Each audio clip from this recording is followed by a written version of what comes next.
E aí, gente, era nem isso aqui. É só 16 do nosso curso de Reinforcement Learning. A gente vai para a parte 2 do controle episódico. Então, esse é o paper que eu falei que eu ia. Lá na última aula, mas aí eu decidi dividir ela, né? Então, é sobre controle episódico contínuo. Então, é uma equação diferente para controle episódico. Então, aqui é uma ilustração básica. Então, você tem no meio e na direita a ação de seleção para novas queries de estados, né? Lembra que a query basicamente busca na memória, nos buffers de memória, de ações que foram dadas como mais eficientes ao longo do tempo, né? Então, e você pega o Nearest Neighbor, né, que é o algoritmo de categorização, em dois buffers de memória, nesse caso, de similaridade entre ações. Então, com base num buffer de memória de ações passadas, eu tentar ver a similaridade com o problema que você quer resolver agora. Eu vou dizer o exemplo do Call of Duty, então tu tem uma tela do Call of Duty que é uma situação que é parecida, em similaridade com outra, por várias razões, e você usa essa memória da sua experiência passada, mesmo na mesma partida. O próprio sistema de IA pode fazer isso. Ou no Doom, uma situação que aconteceu de um inimigo vindo da mesma forma que antes. Enfim.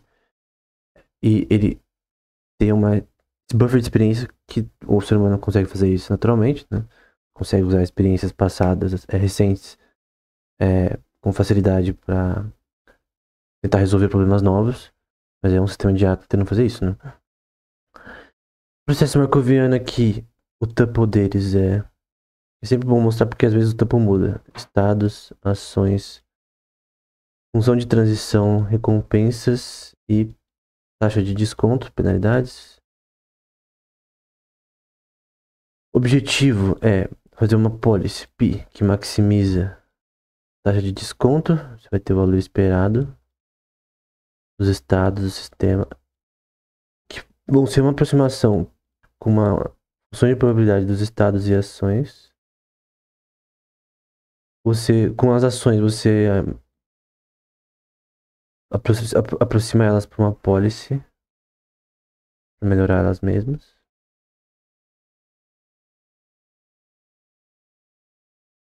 Condicionado ao estado do sistema. Recompensas vai ser aproximado para o grupo global de recompensa de estados e ações. E isso tudo pela taxa de desconto, né? Do cálculo de penalidades e recompensas, que é gama de recompensas. No fim, isso vira o valor esperado, dada uma função de transição, que é o displacement do personagem, que eu já expliquei várias vezes. A 1 dos frames por segundo, o personagem está se movendo, cometendo ações e ganhando recompensas com base nisso.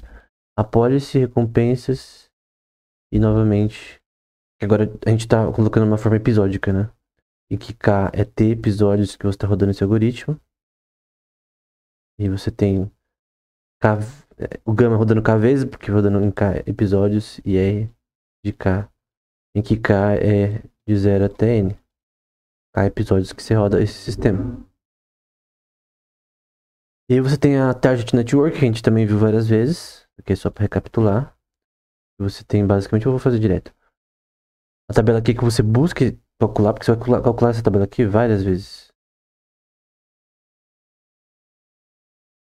Então vamos supor que aqui é a primeira vez que você calcula até N tabelas Q, e você quer que maximize a sua função de valor. Aqui é melhor. O grupo de ações que te deram mais recompensas ao longo do tempo no sistema. Taxa de aprendizado alfa, recompensas, taxa de desconto, e você busca a maximização da sua ação futura dentro dos estados globais, onde existe sim uma ação futura melhor. Aí você tem a tabela aqui que você quer calcular, os estados futuros, ações futuras, menos as passadas. Aí lembra aquela mesma lógica. O que está acontecendo no meu sistema maximiza as ações atuais com base nas passadas. E aqui é o que aconteceu as passadas, né? A gente viu várias vezes. A função de erro quadrática. Você tem o valor esperado de estados, ações, recompensas e estados futuros. E a distribuição de recompensas, penalidade. E a mesma equação que a gente viu antes, só que de forma quadrática, que é uma função de erro, para você encontrar o erro na tabela aqui. No fim, o que você quer é uma policy de estado-ação que te dê o melhor valor possível, que vai ser a maximização, dada as ações ao longo do tempo, da tabela aqui. Mas aqui, a gente já viu várias vezes.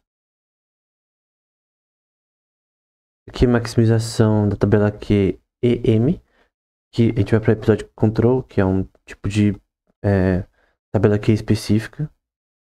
E GT é basicamente um gerador que você tem K episódios rodando, né? E você roda essa taxa de desconto K episódios menos T. Então, que é quantos episódios que foram rodados na prática e a recompensa nesses episódios, né, de aprendizado. Que o personagem vai morrer várias vezes nesse processo. Aqui é a função de erro, nada a acrescentar. E aqui é a função de atualização. Nós atualizamos nossa memória episódica através de cada episódio coletado. Intuitivamente, nós queremos que nossa memória episódica tenha cubra o máximo de estados visitados, né, com o máximo de exploração.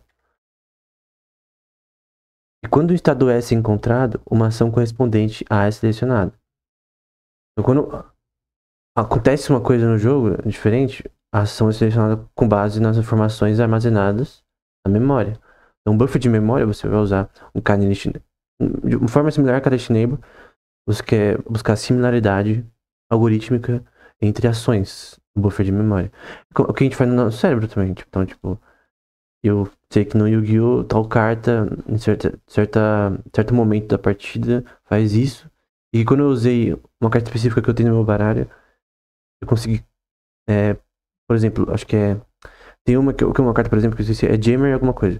Que você basicamente consegue ir contra qualquer armadilha. Você anula todas as armadilhas que vão ser jogadas e magias. Essa é uma carta muito forte. Então, eu sei que, pela minha experiência, que se eu ter várias cartas nesse baralho, eu vou ter uma probabilidade de impedir certas cartas de serem jogadas pelo inimigo. Então, essa questão, o buffer de memória, tipo, você vai testando inicialmente, né? Quando eu, por exemplo, tô jogando Pokémon TCG. Tem cartas que eu não conheço ainda e que eu vou testando pra ver se funciona. E se não funcionar, eu tiro depois. Mas tu vai usando sua experiência conforme o gameplay pra você tomar decisões. E eles usam o Canonical Neighbor, né? Primeiro encontramos os K vizinhos mais próximos do estado S, juntados por S de K.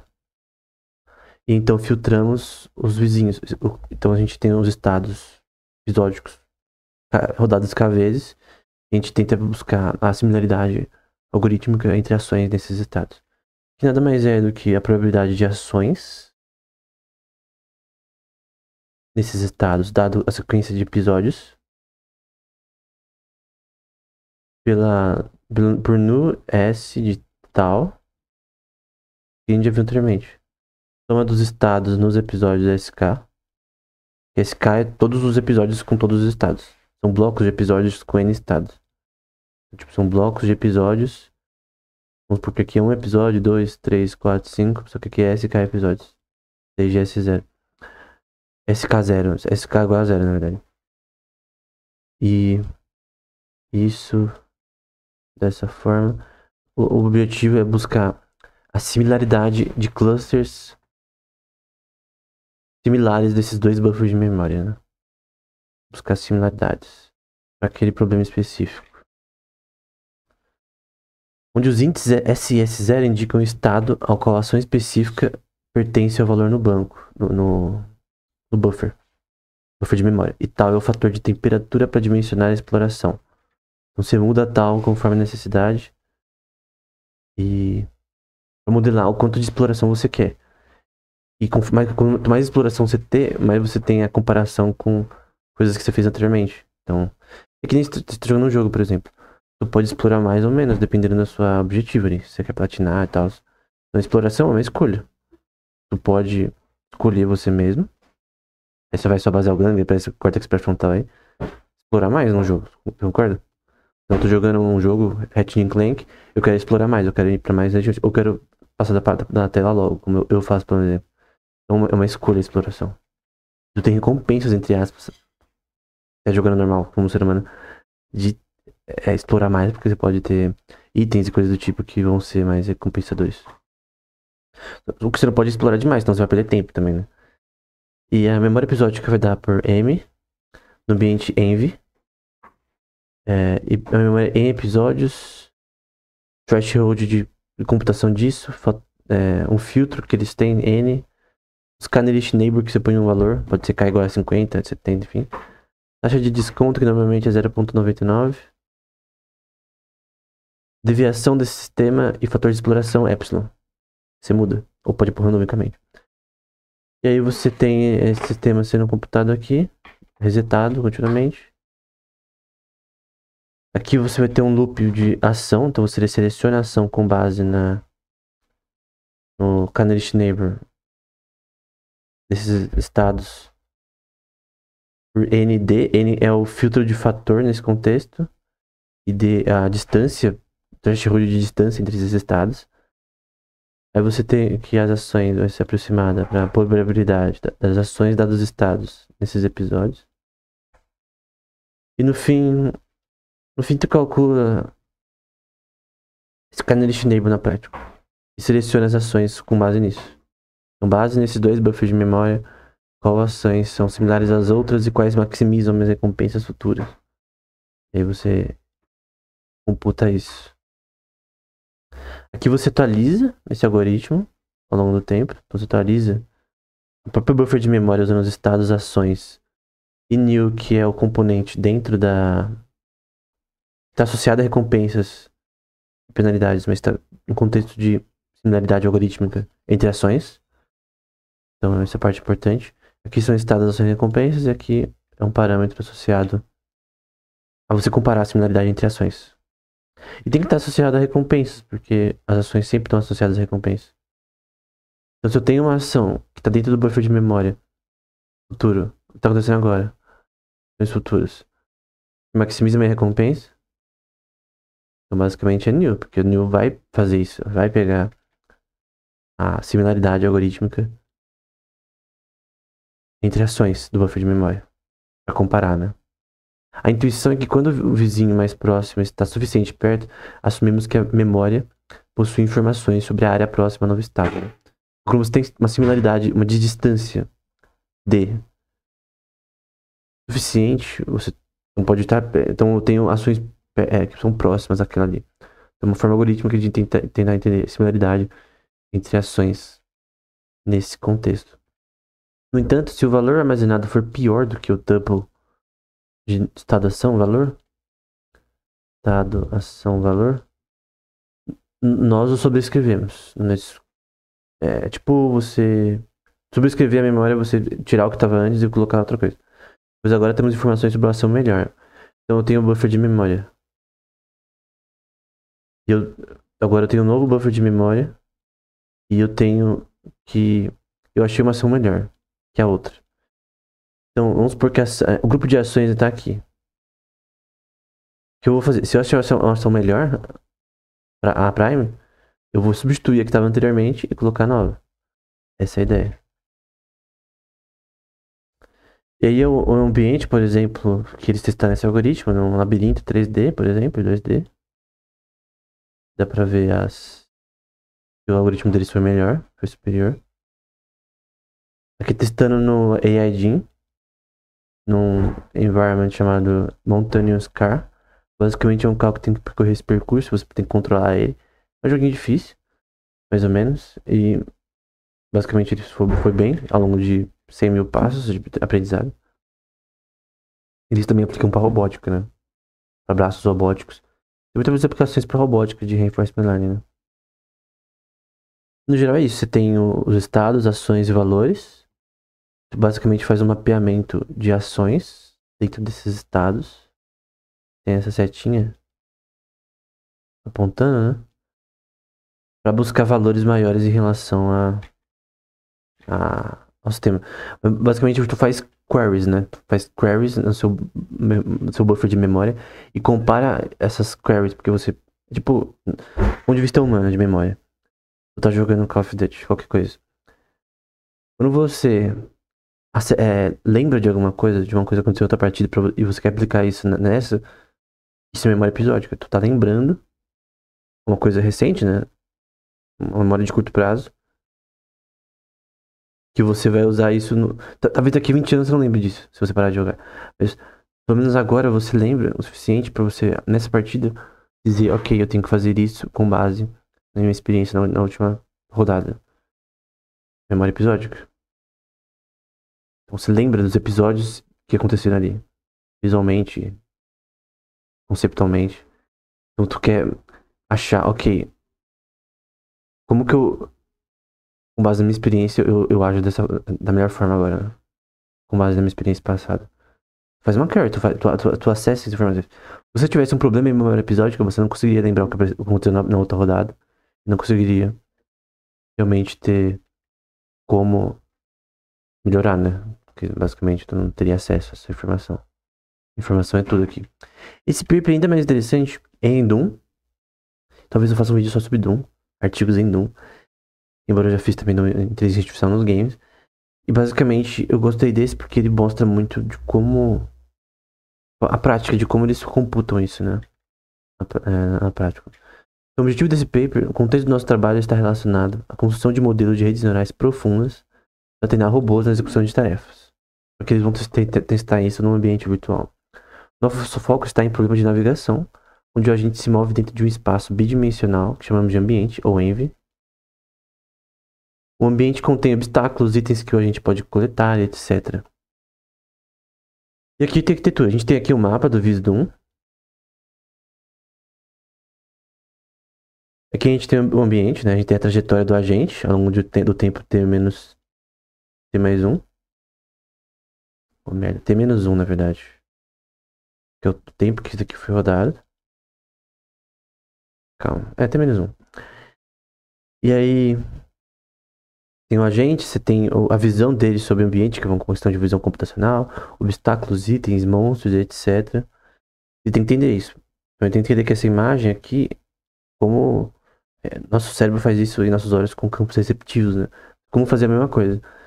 E aí você tem um grupo de recompensas, aqui eles usam uma rede convolucional, que vão mapear esses pixels da imagem e usar filtros e coisas do tipo para entender a imagem computacionalmente e associar elas a ações e a recompensa. Então, qual tipo de recompensa eu posso ter dado certas ações que a gente pode realizar. Aí você tem um controlador em relação ao próprio personagem, ações que ele vai fazer ao longo do tempo. E o que você quer fazer é buscar as melhores ações futuras que vão maximizar seu sistema. Então você tem a parte de percepção, que é usada um algoritmo convolucional. Então, percepção. Então, o seu perception space. Tem a atualização para mudar suas ações. O buffer de memória de memória do que aconteceu. Longo e curto prazo. Normalmente é usado o LSTM, Long Short Term Memory, ou uma GRU, que a gente já viu em outro artigo. Então aqui é o buffer de memória rodando ao longo do tempo. E aqui são estados ativados e não ativados. Então, o processo de construção de memória, no tempo T, o agente atualiza sua memória produzindo uma nova memória vetorial. Cada dimensão desse vetor é agrupada. Esse append é literalmente você agrupar novas memórias aqui. Então agrupa memórias. Então eu acho que seria a soma. Vou colocar memória como K episódios. Tem o appending de. Eu vou colocar X, mas eu vou colocar X com K memória. Então você tem a soma da coleção de estados em memória. Eu coloquei X, mas pode ser S. Acho que já assim é bom representar. Ou só XK e acabou. Qual que são os seus dados, as métricas usadas para ver se o agente foi bem? Isso vai ser importante para o próximo paper. A vida que o agente tem, eventos que ele pegou itens, eventos, estou falando lugares que ele pegou itens. Orientações dos itens, variações de orientação e ambiguidade sobre se são itens ou coisas do tipo, ou se monstros, enfim. E obviamente não quer morrer com o seu personagem. Então são métricas para saber se seu personagem tá indo bem ou não, são valores. E aqui são elementos do sistema e mudanças do sistema. Então, por exemplo, ele tem uma função de ativação que vai pegar a soma associada a o histórico do sistema em elementos, em enésimos elementos desse sistema. Acho que na verdade tem.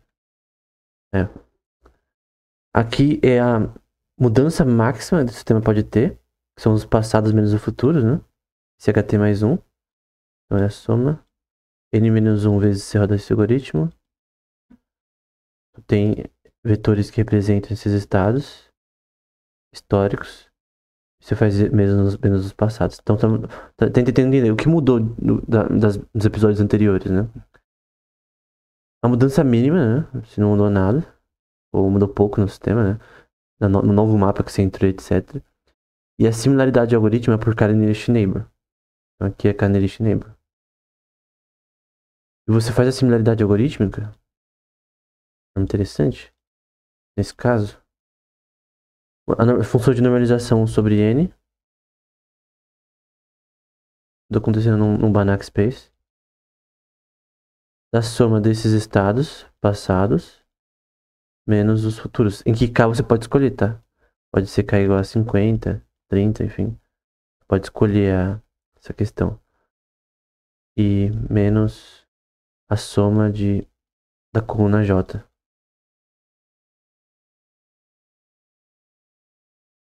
Menos 1. Elementos em média diferentes durante K intervalos nesse sistema. Então você tá buscando em relação a coisas que aconteceram anteriormente. Você compara as coisas que aconteceram com outras casos. Faz comparações, né? De diferenças, similaridades entre coisas. Em que você em uma você usa a linha e outra coluna da matriz. Isso IJ. Lembra que a matriz ela tem linha, coluna. E aí no caso tu quer realizar uma operação que nessa matriz analisa as mudanças. É uma matriz que vai continuamente indiferenciável e vai mudar ao longo do tempo dessa similaridade. Na prática, isso é legal porque é muito visual. Você tem o mapa aqui do Doom, eu tava jogando esses dias também. Tem a trajetória do agente, a vida, eventos, kit médico que ele pegou, veneno. No Doom você pega os kit médicos no chão, você tem que achar eles. Variação, ambiguidade de sistema, coisas do tipo. Então você usa esses dados na prática. Então você tem aqui, por exemplo, na parte 1 a trajetória do seu agente, a métrica do agente, porque quando você tá jogando, por exemplo, tem que entender visualmente a sua vida, coisa do tipo, porque senão você tem que pensar, eu vou morrer. Eu tenho que ir pra uma parte, pegar a vida em uma parte, ou me esconder dos inimigos, por exemplo. A parte 3 é ver uma parte que não tem nada. Então você tem que achar outro caminho. O sistema tem que saber isso. Tem que entender isso computacionalmente. Pegar armadura, pra você levar menos dano. Achar pacotes de vida, que tem em todo lugar. Pegar uma Soul Sphere. Abrir portas. Ou saber que aquilo é uma porta e apertar espaço. Focar num item. Enfim. Tudo isso são problemas computacionais que o sistema tem que resolver. E eles usam redes relacionais para isso. Aqui você tem literalmente o gameplay do agente. Que eu acho que eles tiraram a arma porque é um paper. E aí você tem a representação visual disso aqui. E você tem um perfil de memória de gameplays que no fim são pixels, né? Por exemplo, quando o ser humano ele olha pra uma imagem, pra um vídeo, o que ele tá lembrando? A sequência de frames. Talvez ele não consiga reconstruir essa sequência de frames na sua mente totalmente. Então, por exemplo, você já jogou algum jogo, você consegue reconstruir na sua mente a imagem que você jogou agora? Eu consigo construir imagens, sei lá, tipo, na minha mente, sabe lembrar imagens? Você consegue lembrar imagens na mente. Não é difícil. Tipo, eu lembrar, por exemplo, Pikachu. Consegue reconstruir o Pikachu na sua mente, visualmente? Você só pensar nisso. Pensar na imagem. Reconstruir a imagem na sua mente. É difícil, mas você consegue mais ou menos, tipo, lembrar, mais ou menos, reconstruir. É uma coisa muito prática, não é uma coisa difícil. Mas toda vez que você vê novamente ele, você sabe o que é. E por mais que reconstruir isso seja complexo, você usar isso no futuro pra reconhecer o personagem, não é difícil. Então você quer fazer isso. Então você tem aqui vida, eventos, variação, o personagem, armas específicas como a 12, barris explosivos, entender se a sua vida é pra baixo, etc. São parâmetros que tá utilizando. E o buffer de memória também. Então, eu achei interessante porque eles usam, de fato, eles mostram as coisas como funcionam. O último artigo que a gente vai ver hoje também é sobre o Visdum, de uns caras do Paquistão e um cara de Taiwan que correspondeu com eles. Isso aqui é interessante porque ele é médico, né? O cara de Taiwan. Mas também é da parte de computacional. É o Chang Gang. E basicamente eles vão fazer uma review sobre algoritmos aplicados em Doom de Reinforcement Learning. Então você tem Double Key Learning, tu tem Dual Neural Networks, que são duas redes alfa e beta que brigam entre si para ver qual que é melhor. Deep Key Learning é priorizado. A gente viu também outra versão com a discussão de Bellman, a versão paramétrica que a gente também viu, outras que eu não conheço. Essa aqui, por exemplo, eu não conheço. PPO eu já vi, versões dela. Policy Gradient a gente já viu. SEC a gente viu também, A3C. Eu não conheço, por exemplo, essas duas aqui, mas enfim. Eles vão dar vários modelos diferentes, né? Algoritmos diferentes. Como esses algoritmos funcionam. Aí eles escrevem inicialmente como funciona o básico de Deep Learning, que a gente já viu. Nós tem a tabela aqui, tendo as ações, estados e ações do sistema. Mais recompensas, função de penalidade, da maximização de ações futuras. Eu vou colocar assim. Dos estados futuros e ações futuras do sistema. A função de erro, que vai ser a soma, uma operação quadrática, né? A loss function de Q, dados estados e ações do sistema, e um parâmetro θ, o θ, menos as recompensas. Opa. As recompensas mais gama. Maximização futura das ações futuras. Eu não sei porque eu pôr esse SI aqui. A prime θ tilde. É o parâmetro que eu quero calcular no futuro. Então se calcula as tabelas que as anteriores em relação aos cálculos da futura. As suas recompensas e penalidades futuras. Dados os seus estados e ações do sistema que estão rolando agora. E seus cálculos de Taylor. Taylor vai ser um algoritmo para você de gradiente aqui. De minimizar o gradiente. TK mais 1. Normalmente. Então, tu faz o que aconteceu menos o que está acontecendo e calcula o erro com base nas suas ações atuais, que é isso aqui. Calcule meu erro em relação às passadas, né? O quanto eu posso melhorar em relação ao que eu já fiz anteriormente. De forma simples, né? Eles só explicam essa equação de forma básica, né? Aqui é a tabela Q9 que eu quero calcular. Aqui são os valores da tabela Q. Taxa de aprendizado alfa. Recompensas, taxa de desconto que é o gama, que normalmente é 0,99. A maximização da recompensa futura e valores atuais. Então aqui são os valores atuais. Aqui são os que estão acontecendo. Como eu já ensinei várias vezes. E aqui eles colocam valores de vários papers, né? Em vários algoritmos. Normalmente o Y, o gama quer dizer, é 0,99. Taxa de aprendizado, o alfa, varia. Isso aqui é muito importante no algoritmo, tá? 0,001 para 0,025. Pode escolher isso. Experiência varia de 60 mil vezes que você roda isso. O buffer varia de 640 para 480. O batch size para 32. Initial decay, que é uma função específica, e final decay variam de 1.0 para 0.9. E o final decay é normalmente 0.0001. O tamanho do histórico do sistema, acho que é o H, provavelmente. T-1 é 4. E frames por ação é 4. Então, cada ação foi 4 frames. E tempo de treinamento 50 a 60 horas. A 70 horas, na verdade. Demora pra rodar isso aqui. Então fica mais de 2 dias rodando esse algoritmo. Normalmente.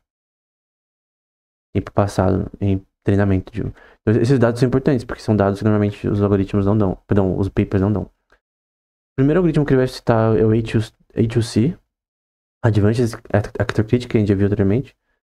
Você inicializa o sistema de episódios, calcula gradientes, inicia o estado randômico, pega os estados e repete a policy, de acordo com as ações, de acordo com a policy, a probabilidade de ações dadas os estados do sistema e parâmetros que você vai minimizar o erro. Então, theta, vai minimizar o erro da policy, vai melhorar suas ações ao longo do tempo e receber as recompensas dos novos estados. A gente já viu esse algoritmo. Aí você tem um looping de cálculo de recompensa ao longo do tempo. Aí você tem o cálculo de gradiente, em que você vai ter algumas coisas que a gente já viu anteriormente várias vezes. Então, o cálculo de θ vai ser a derivada de θ ao longo do tempo. Ao longo do tempo. Mais o gradiente de θ do logaritmo da pólice. A gente já viu essa equação. Das ações futuras dadas aos estados futuros de θ. Aqui é recompensas menos a função de valor, tendo os estados e θ futuro. Θ melhorado. Por beta, que é um parâmetro aqui. Se não me engano, eles explicam depois do parâmetro. E a derivada de H, que vai conter as ações e estados do sistema. Então, uma equação diferencial por θ. Que nada mais é que no outro paper que a gente viu. Θ rho de W por θ. A gente viu outro paper. Então, basicamente, aqui você calcula a trajetória de descida de gradiente nessa função. Tu quer melhorar a θ, tu quer melhorar seu parâmetro de aprendizado, tu quer usar gradient descent para isso. E no fim aqui tu calcula ΔV, θV, usando o que a gente já viu também. E performa atualização com base nisso. Então tu calcula os gradientes e busca melhoração da redução melhoração possível.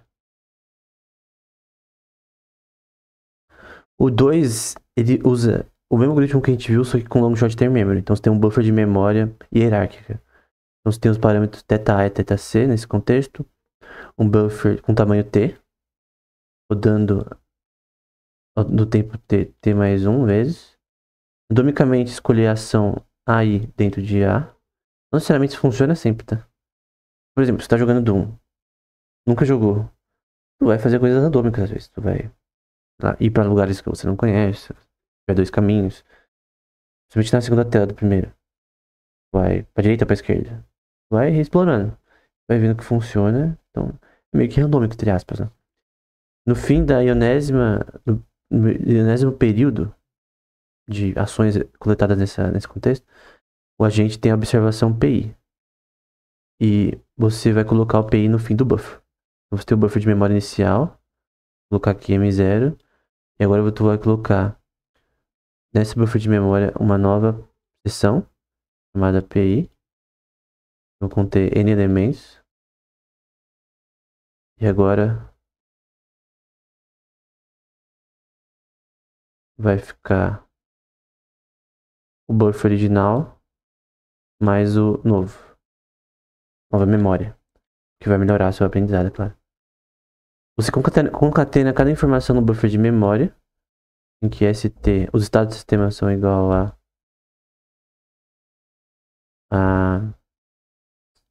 ao histórico dessa concatenação. Porque esse PI é basicamente o que vai ser adicionado ao buffer. Observações que são adicionadas ao buffer. Que nada mais são que os estados do sistema. Então a sua experiência está sendo armazenada. Quer lembrar dessas coisas. Aqui você está armazenando a sua experiência dos pixels que você está vendo na tela. monstros que você viu, que eles fazem, etc. Porque o sistema tem que lembrar. E o estado processa uma rede ST, calcula ST prime com base nessa memória. Então você tem a experiência e você, com base nessa experiência, calcula o que vai acontecer nesse ambiente. Então, ok, eu tenho uma experiência de um monstro que eu morri pra ele, ou um boss, eu vou usar essa experiência pra próxima partida. Aí você tem o cálculo da probabilidade nesse estado, que é a policy dos estados dados, das ações dadas do estado do sistema. A rede de valor, o cálculo vai ser em relação aos estados, dadas certas ações que estão acontecendo. A gente recebe recompensa com base em novas observações. Tu deleta a primeira observação ruim e coloca a nova no fim do buffer. Então no fim, tu tem todo o processo que a gente viu anteriormente, só que você está sempre adicionando novas experiências no buffer de memória. Então, vamos supor que aqui eu vou colocar em verde. Vamos supor que esse negócio que eu vou colocar em verde são N memórias que eu posso adicionar. E eu vou adicionando e retirando coisas inúteis, né? Vamos supor que tem uma parte da memória que é inútil. Então eu vou deletar. Esse azul é de deletar.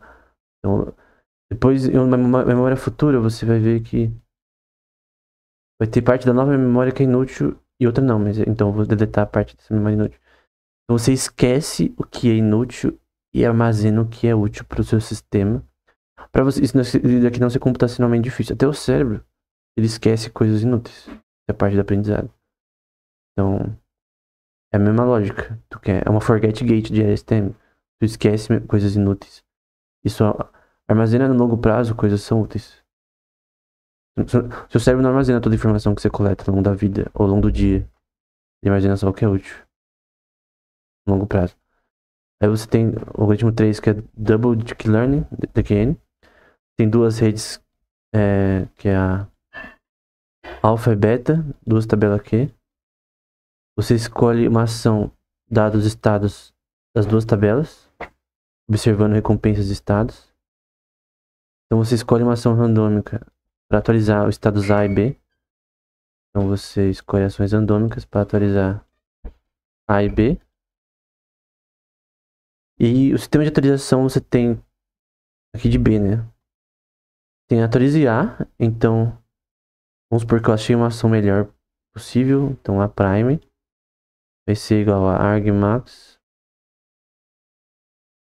da ação dessa tabela.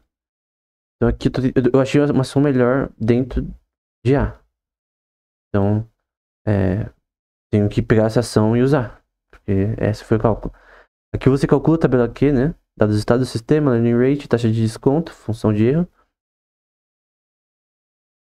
Se não, vamos supor que eu não achei essa daqui. Eu não achei a melhor ação possível. Se não, eu vou atualizar B. Então eu vou tentar achar a melhor versão de B da maximização das minhas ações. A. Então B é uma maximização das ações também. Mesmo esquema. Porque aqui é a tabela B. Então eu tô fazendo duas tabelas aqui. Eu tenho duas tabelas aqui juntas. Por isso double de 500. Eu tenho duas tabelas aqui rodando juntas. E meu objetivo é saber qual é a melhor dos estados futuros do sistema. E eu vou fazer o mesmo cálculo aqui da tabela aqui. Então a questão é, eu tenho duas tabelas aqui. E eu calculo qual é a melhor.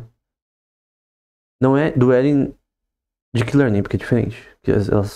Que é o mesmo princípio, só que você tem duas redes, uma contra a outra, qual é melhor. É tipo um algoritmo evolucionário, só com dois agentes. É tipo um GANs da vida. Você tem Deep Recurrent Network, então é uma rede recorrente profunda.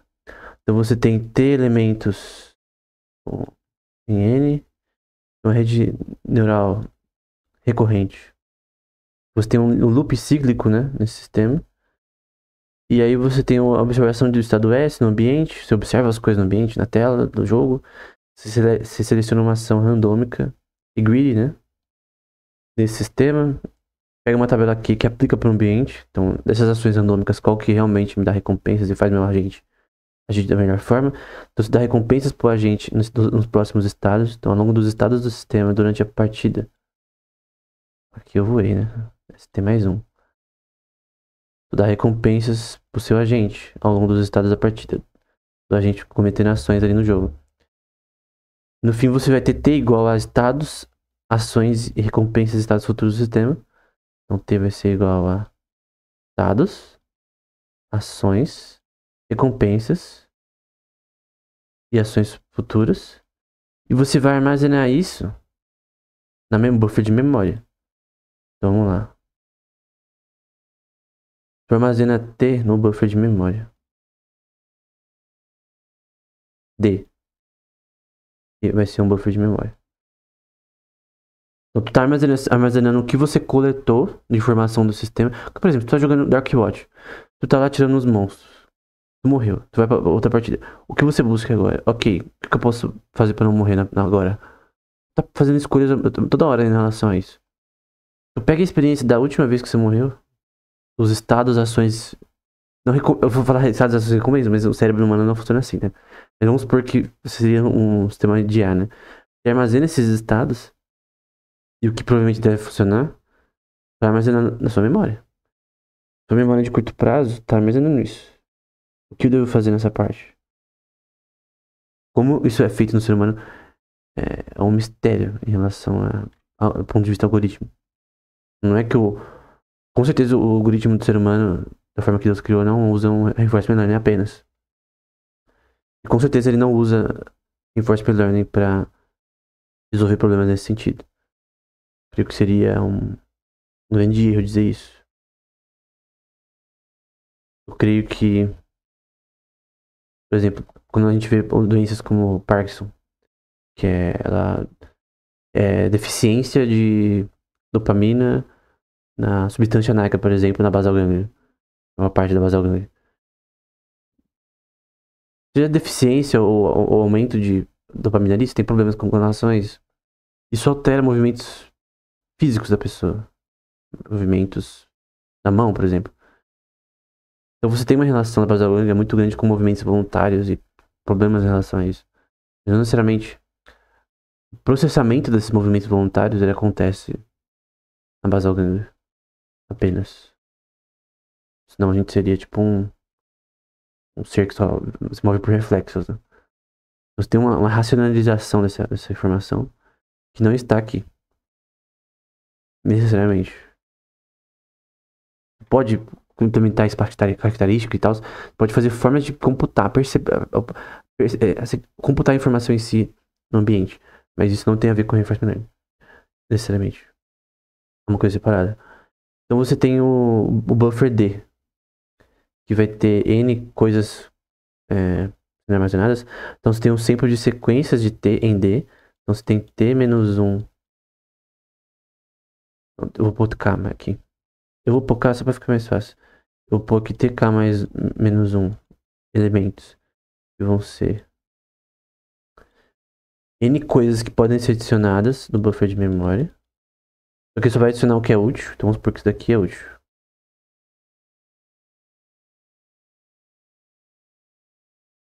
Durante uma partida. Durou, vamos supor, 30 minutos. Isso vai ser armazenado no buffer de memória. Aí você tem uma utilização de erro disso. Que é isso aqui. E aí... Aqui você inicializa a teta. Aqui na verdade é o algoritmo. Outro algoritmo, né? Aqui chama reinforce. Esse reinforce você inicializa a teta. Que é o algoritmo de optimização inicial que eu começava a informar. Para cada episódio que tem estados.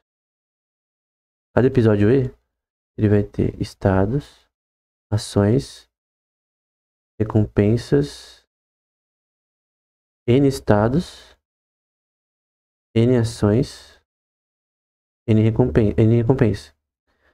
Pega isso na policy theta e você calcula direto já com o GT, que é aquele gerador que a gente viu anteriormente. Que na prática é um cálculo de recompensas do sistema episódico. Tem theta. Um grid descent do próprio theta tem. Learning rate. O gradiente de θ e o logaritmo Taporis, quem já viu anteriormente. E com edição de GT, que é uma função de recompensas dele mesmo. O GT é, se eu não me engano, eu não sei de cor, mas é a soma de gama. Aí, se não me engano, é K menos T, episódios, GRK, se eu não me engano. Com K episódios, né? E aí, o treinamento. Porque esse paper é muito interessante, que nem aquele que a gente viu anteriormente. Esse dá muitas informações da prática, não só o algoritmo. Então aqui, por exemplo, eles testaram esse algoritmo em vários contextos do Doom, do gameplay do Doom. Então aqui tem os passos do personagem, e aqui a quantidade de balas que ele tem e kills. Então aqui, usando o algoritmo HUC que a gente viu anteriormente, Advanced Actor Critic, os passos de aprendizado em relação a pegar balas no jogo. Esse aqui é os passos em relação a matar inimigos. Matar 15 inimigos, por exemplo, atirar nos inimigos. Tem que saber onde todos os inimigos estão. Então, aqui é de defender o centro, né, em parte do cenário. Ou manter a vida, né? Manter o nível de vida na taxa correta. Aqui também é sobre balas. Aqui usando o long short term memory, né? Aí você tem, por exemplo, o número de balas ao longo do tempo, de coletar balas. Defender cenário. E também. Aqui o tanto de kills na defesa do cenário, né? A defesa do cenário é uma parte que você fica preso com várias mãos ali e você tem que matar todos. Todo jogo tem isso. Principalmente estilo Doom da vida. Aqui também é de vida. Que é usando a mesma coisa com Double Dick N. Já viu os resultados aí diferentes aí. Em relação à quantidade de ama. Aqui, na verdade, aqui a quantidade de balas deixadas no centro de defesa do personagem. Então uma coisa. Quantidade que você não pegou, né? Que você deveria pegar. Aqui é a quantidade de kills. Quantidade de score no cenário, né? Quantos pontos você fez ao longo de N passos. De T passos, né? Quantidade de vida. Dá pra ver que ele teve mais vida ao longo do cenário, né? Talvez alguma quantidade de uma perda de vida ao longo do tempo, mas no geral depende da dificuldade do jogo, né? Tem que ver também que dificuldade que tá rodando, né? Se você for rodar, por exemplo, um jogo pra zerar Doom, em vez de tá num cenário, ele zerar Doom de fato. Quanto de. Quanto assim de vezes ele vai morrer. Quantas vezes. Quanto de vida ele vai ter cada tela, entre coisas do tipo, né? Ou pra cada cenário, né? Que também é uma coisa, que o reinforce aqui é das balas, né? Quantas balas pra deixar no cenário. Quantas kills foram feitas durante a partida. Num cenário específico, enfim, são dados. Aqui no caso são diferentes, né?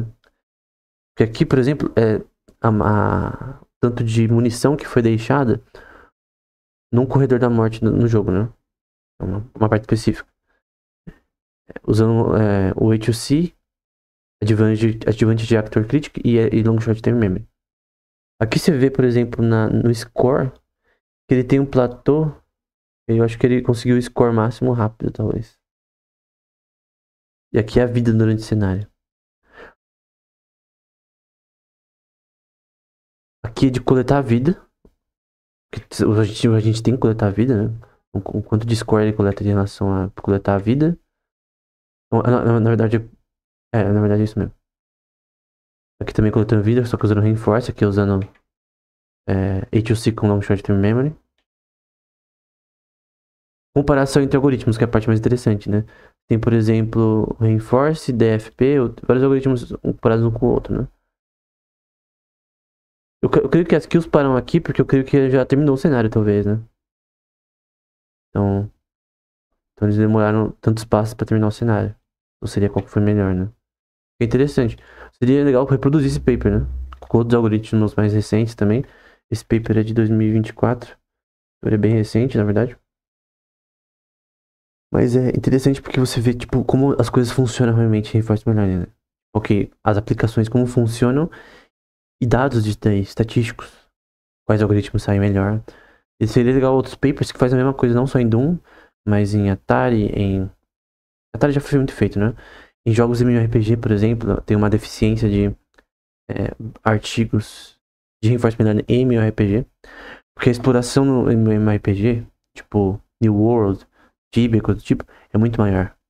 Por exemplo, tu resolver Reinforcement Learning em Tibia, aplicar, por exemplo, para um mapa inicial ali no Tibia Global 8.6, por exemplo.